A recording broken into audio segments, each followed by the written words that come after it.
kif għaltinna superjura sa nitkellmu dwar il-maħfra. Issa meta insemmu il-kelma maħfra fija ħafna areas biex ngħidlek. Għaliex il-maħfra mhijiex biss illi jiena naħfer lil xi ħadd li weġġani, imma hemm ukoll il-maħfra li jiena wkoll irrid bil-grazzja t'Alla naħfer lili nnifsi fuq affarijiet illi forsi jiena xi darba jew oħra inkun għamilt u xi drabi mhux dejjem naħfer lili nnifsi, insiba diffiċli.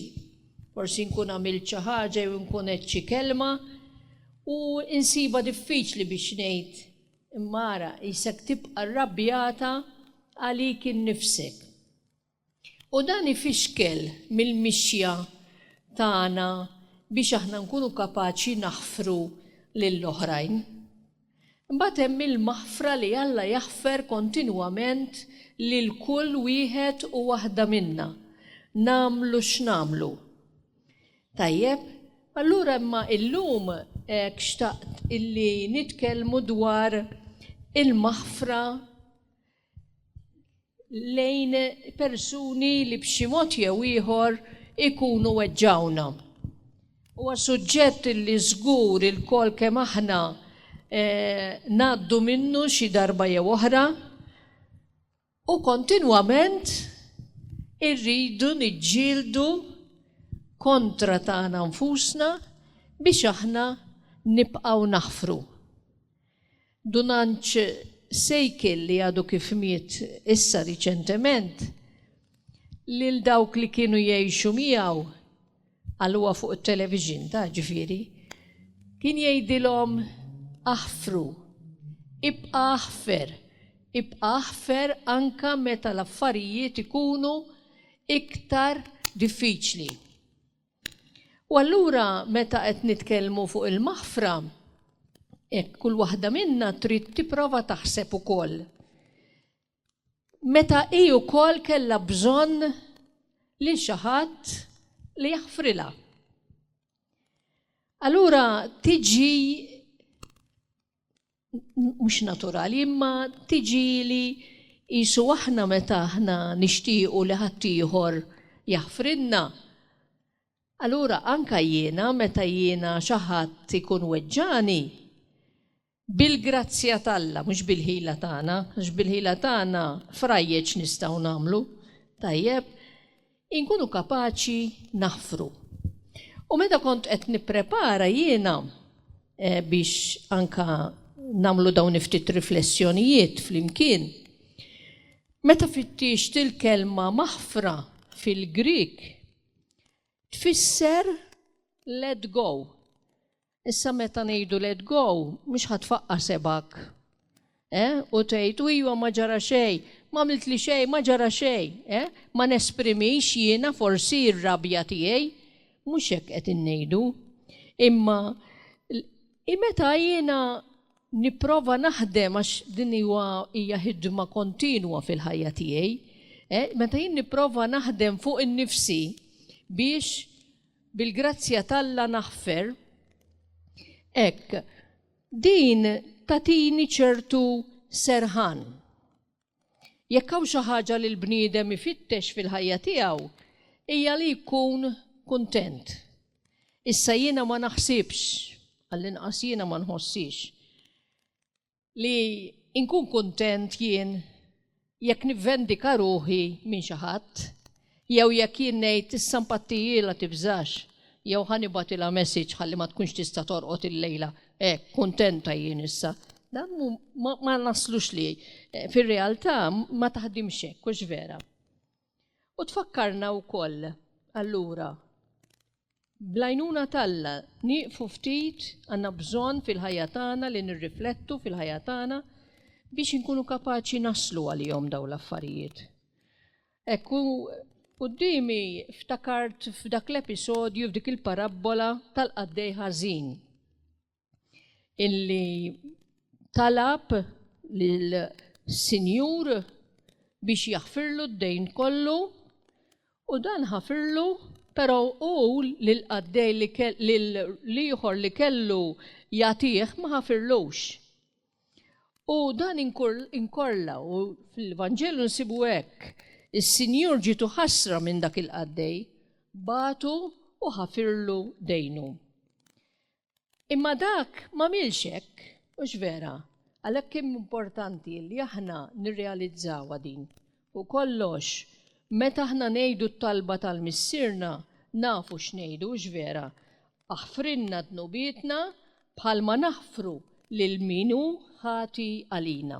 U di tajjeb illi aħna nirrealizzawa. Ma jfissirx illi jekk xi ħadd ikun naqasni ma noqgħodx ftit jekk naf illi kontinwament qed jagħmel minn kollox biex ikolli dik il-kapaċità imma li blajnuna talla nkun kapaċi naħfer. Fil-fatt, sentenza John F. Kennedy jgħidha, forgive your enemies, but never forget their names. Ġifieri li inti xi ħadd iweġġak u jweġġak ħafna, u mbagħad toqgħod attenta tkun iktar prudenti kif taġixxi ma' dik il-persuna. Dun George jgħid tibqa' tħobb il dik il-persuna, imma b'attenzjoni mbagħad. Tajjeb? U iltqajt ma' storja li nifhmuha iktar. Da jgħidu illi kien hemm ċertu tnejn min-nies, Gianni u Salvo, u daw kellhom xi jgħidu. Gianni ma tantx kien jiflaħ. U il-kappillan ta' dawk l-inħawi Marja raħ lil Gianni u kien jaf li kellhom xi jgħidu. U għallu Gian, għallu issa inti għallu qiegħed f'din is-sitwazzjoni għallu mhux aħjar tirranġa ma' Salvo. U dak jisu qabel. U ltaqa' ma' Salvo u għallu isma' għallu ejja ninsew il-kliem ibes kollu li jedna lil xulxin. Min issa l-qudiem, jifieri dan Alla jbierek malaj irnexxu li jaħfer. Min issa l-qudiem aħna ħbieb. Mara xi kompli. Imma jekk nerġa' nieħu saħħti din il-laqa insija. Iġifieri mill-kliem għal-fatti hemm baħar jikkumbatti, mhux vera. Aħna l-koll xi darba jew oħra kieku kellna hekk nieqfu ftit fil-ħajja tagħna narfu din il-verità. U allura meta jiena ma ninħalx min nuqqas ta' maħfra, ma nkunx kapaċi naħfer, jiena fija, ma nafx tħossuwiex intom, imma iltqajt ma' dis-sentenza.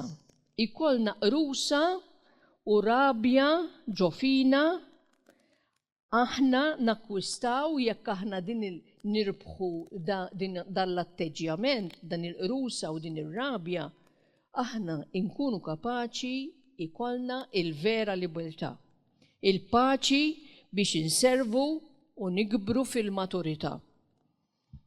Jekk ma naħfirx, qatt mhux se nkun fil-paċi. U allura dan jitlob sforz, jitlob training, jitlob talb, jitlob parir, biex aħna naslu bil-grazzja tal-Alla li naħfru. U iltqajt ma' storja vera din li titkellem dwar din ir-realtà u kemm kien diffiċli għal din il-persuni li taħfer. L-istorja hija dwar Corrie ten Boom li kienet fil-ħabs ta' konċentrament fi żmien in-Nażi fejn rat lil qraba tagħha u l-ħbieb tagħha biss anke li neżżawhom. Hemm video qiegħed vera qawwi fil-YouTube fejn iġiblek l-esperjenza tagħha minn xi xaddiet u kemm kellha devozzjoni kbira lejn Ġesu imsallab. Għax kienet tiftakar kif Ġesu ħafer id-dnub ta' kull persuna. U di insertat kienet qiegħda tagħti lecture dwar il-maħfra. U kif kienet qiegħda kif lestiet, rat persuna li avviċina u kif ratu ħadet qata. Għaliex iftakret li dan kien wieħed mis-soldati li ħaqar lil-ħbib tagħha lil ħuta għamel ħafna ħsara. U dak kien qiegħed hemmhekk jismagħha. U wara l-lecture resaq fuqha u qalilha taħfirli. U dak il-ħin ħasset rabja.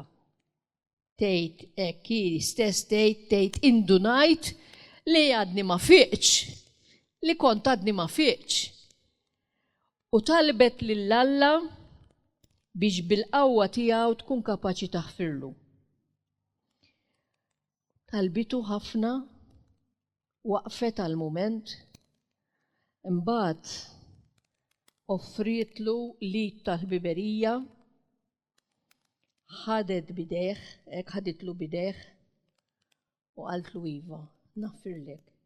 Però dak kien mument istess tajt li tistqar li qatt f'ħajjitha ma ħasset paċi daqs dakinhar.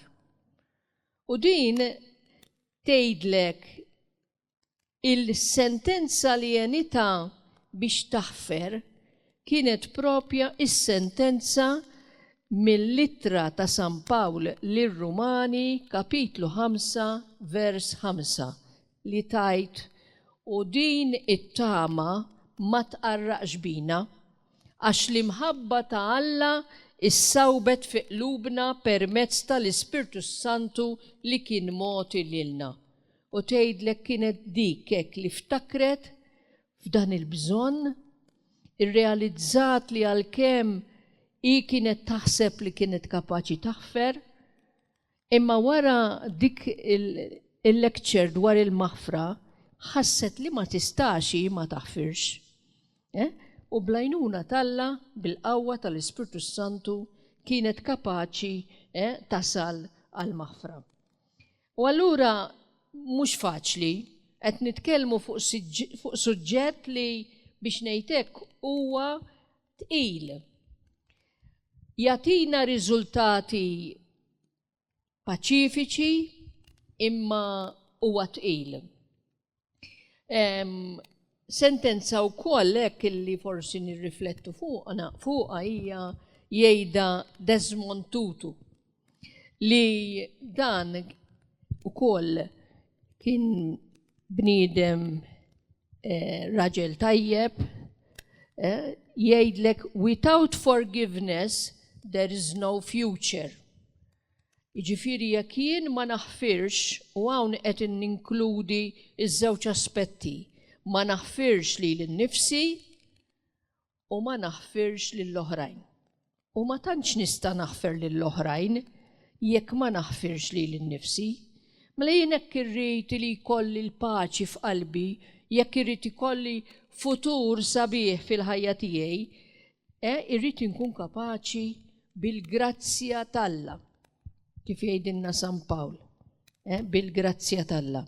U għaliex hija allura neċessarja l-maħfra? Il-maħfra hija neċessarja għaliex hija l-qalba tal-Vanġelu, hija l-qalba ta' kull nisrani, ta' min jixtieq li l-ħajja tiegħu tkun tixbaħ lil dik ta' Ġesu. Fil-fatt San Pawl fl-ittra lill-Kolossin jgħidilna stabru b'xulxin u jekk xi ħadd minnkom ikollu xi jgħid ma' ħadd ieħor aħfru lil xulxin bħalma l-mulej ħafer lilkom hekk għamlu intom ukoll. Dan li qed ngħid mhuwiex faċli. Tajjeb, jitlob sforz min-naħa tagħna imma bl-għajnuna t'Alla naslu.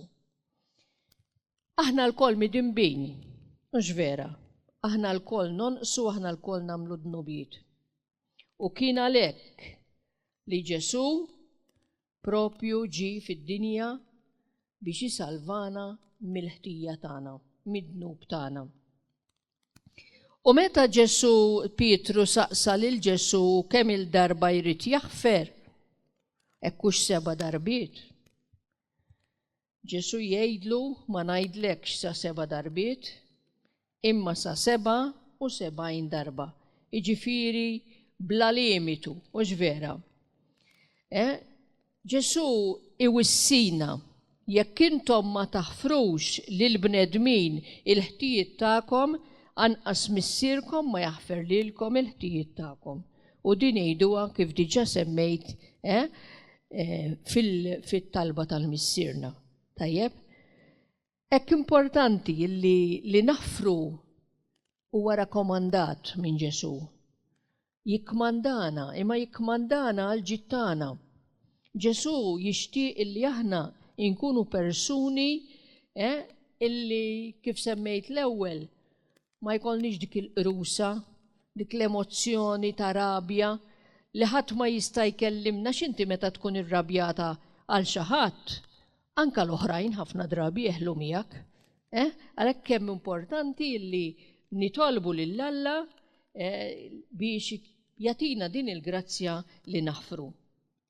U San Pawlu wkoll jgħid qisu li ħadd fostkom ma jibqa' lura mill-grazzja ta' Alla li jebda tamrar ma jinbet fostkom li jġib it-taħwit u li bih ħafna jitkissru. Importanti li il-maħfra ma nkunux kapaċi nagħmluha jekk ma jkollniex ukoll anke min jgħinna. U il-maħfra ma tiġix billi tfaqqa sebak u tibda taħfer, għaliex il-maħfra titlob ukoll fiduċja. U inti biex taħfer u terġa' tibni fiduċja jieħu żmien. Il-maħfra hekk hija xi ħaġa li kontinwament għandna bżonna aħna fil-ħajja tagħna. U tfakkarni wkoll f'ċertu wieħed, Roger, storja vera, li dan kien telaq il-mara. Mhux għaliex ma kienx tirrispettah, jew għax hu ma kienx jirrispettah, imma kien ingħaqad ma' Partit Komunista. U beda jħoss li biex jiddedika il-ħin tiegħu għal dan il-partit, ħass li kellu jgħid lil mara tiegħu li ħajitlaq mid-dar u telaq. U għamel 6 snin. U l-mara baqgħet faithful u hu baqa' imma l-imħabba mbagħad birdet u x'vera ma baqax jaħseb iżjed fuqha għax moħħu kien biss kif sa jara kif jimexxi l quddiem il-Partit Komunista.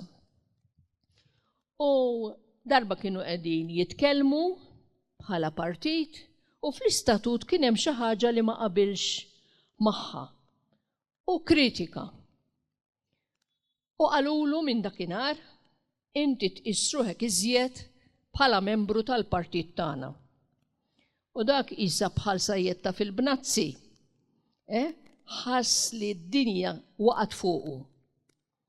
U beda jgħid li qisha tal-Ibn il-Ħali. Beda jgħid kien ilu 6 snin li telaq mid-dar tal-mara. U x'ħin ġralu hekk ġie konxju. U beda jgħid imma jiena jekk min jaf il-mara jekk nerġa' mmur tajt tilqani. U din mara kienet tgħix fl-istess dar fejn kienu jgħixu u saqajh bil-mod il-mod ħass li għandu jagħmel dan l-eżerċizzju. U mexa bil-mod il-mod wasal fejn il-bieb u beda jgħid nistħajjel illi żgur mhux se taċċettani. U ħabbat il-bieb u din il-mara ġiet tiftaħ bid-bissima laqatu ġewwa daħlitu fil-kċina fejn kella preparat ikla lesta u dan ir-raġel alla le alla mhux sewwa alla ħammur alla jina ġejt alla spiċċajt kif spiċċajt. U alla x'forsi qed tistenna r-raġel. Qaltlu ir-raġel ili nistennieh. Qaltlu ili nistennieh 6 snin. Qaltlu issa u qiegħed. Qaltlu preparajtlek l-ikla favorita tiegħek. Issa aħna meta din nisimgħuha probabbli ngħidu ma jistax ikun. Għax aħna bnedmin tad-demmu l-laħam.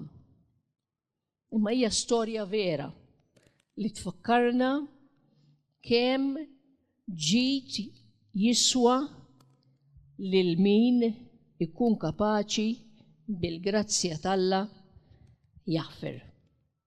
U għalhekk importanti ħafna li kull waħda minna tistaqsi lilha nfisha u tara kif tkun kapaċi taħfer.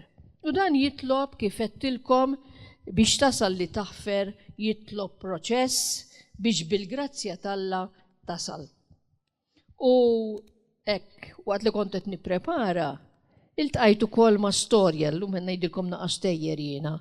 Tajjeb, imma bl-istejjer nitgħallmu wkoll. Iltqajt ma' storja ta' ċertu Fader Ed. Hekk kienet miktuba l-isem. U dan kienu qegħdin fir-tir, grupp ta' saċerdoti, u meta kienu qegħdin hemmhekk bdew jaqsmu ftit l-esperjenza tagħhom. U kien hemm dan Fader Ed, u bid-dmuħ f'għajnejh beda jirrakkonta storja li seħħet fil-ħajja tiegħu. Meta kellu bejn 5 u 6 snin mit missieru u ammu u kellu żewġ ħutu oħra iżgħar minnu. U ammu kellha toħroġ taħdem u allura kellha tieħu lilu f'istitut. U inti tafux u dak li jkun jgħidlek forsi għal darba imma kienet għal ħafna snin. U r-rakkonti jgħidilna li dan Fader Ed tant ħass rabja ġewwa fih li dejjem kien jaħseb meta kienet tiġi tarah, dejjem kien jibki u kien jgħidilha jien rid niġi miegħek għaliex li ħallejtni hawn. Imma ma setax. Tajjeb.